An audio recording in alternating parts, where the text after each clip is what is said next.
Welcome to this tutorial on borrowing money from the Dave app in 2025.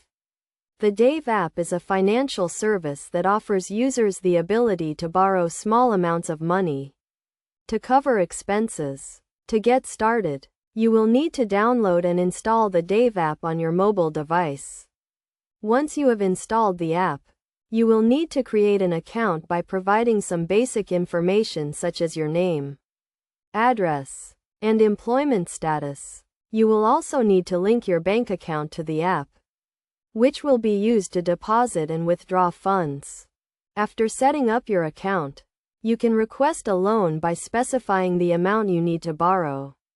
The Dave app offers loans of up to $250, and the repayment terms are typically due on your next payday. One of the key benefits of using the Dave app is that it does not charge interest on loans. Instead, the app relies on voluntary tips from users to generate revenue. This means that you can borrow money without incurring high interest charges or fees. To qualify for a loan, you will need to meet certain eligibility criteria, such as having a steady income and a positive bank account balance.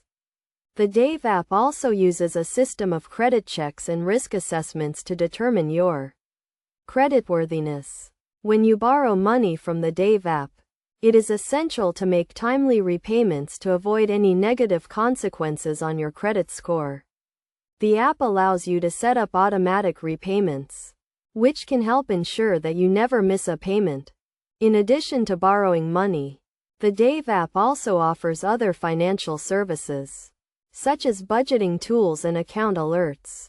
These features can help you manage your finances more effectively and avoid going into debt.